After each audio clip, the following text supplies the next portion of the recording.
అందరికీ నమస్కారం. Welcome back to my channel. రేపటి నుండి రైల్వే టికెట్లపై కొత్త రూల్స్ అండి. ఇక నుంచి ఇలాగే.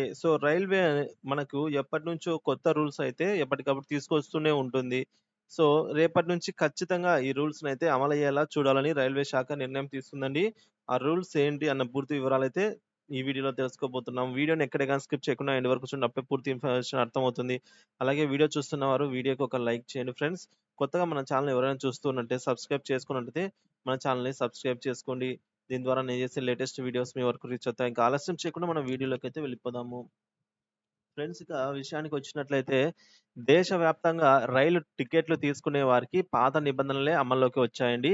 వాస్తవానికి ఇవి ఎప్పటినుంచో ఉన్నప్పటికీ వీటి అమల్లో మాత్రం అధికారులు జాప్యం చేయడం జరుగుతోంది. సాధారణంగా టికెట్ రిజర్వేషన్ చేయించుకునే వారికి కొందరికే బెర్తులు అందుబాటులోకి వస్తాయి.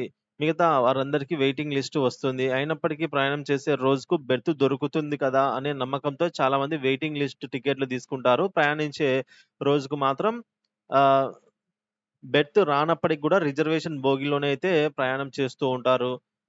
ఇలాంటి వారిని కిందికి దింపే అధికారం ఉంటుంది అంటున్నారు. అదేంటో చూద్దాం. వాస్తవానికి ఇలా ప్రయాణం చేస్తే టికెట్ కలెక్టర్ జరిమానా విధించడంతో పాటుగా అతన్ని కిందికి దింపే అధికారం కూడా ఉంటుంది.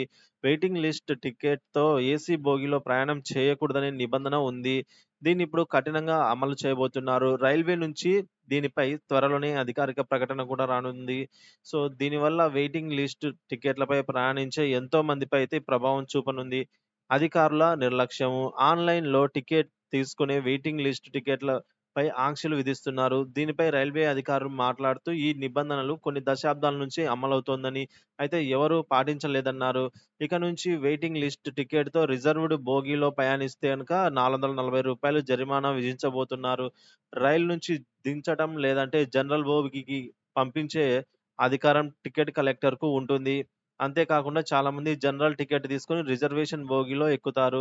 దీంతో ఎవరు ఎక్కడి నుంచి ప్రయాణిస్తున్నారు, ఎక్కడికి ప్రయాణిస్తున్నారనే విషయం కలెక్టర్లకు అర్థం కాకుండా ఉంటుంది. ఇక నుంచి టికెట్ కలెక్టర్లు తీవ్ర స్థాయిలో తనిఖీలు నిర్వహించి, ఇలాంటి వారికి జరిమానా విధించి రైల్వేకు భారీ ఆదాయాన్ని తేవాలని రైల్వే బోర్డ్ అధికారులకు లక్ష్యాన్ని అయితే నిర్దేశించింది. చూసారు కదా ఫ్రెండ్స్. రైల్వే నుంచి మనకొచ్చిన తాజా అప్డేటు.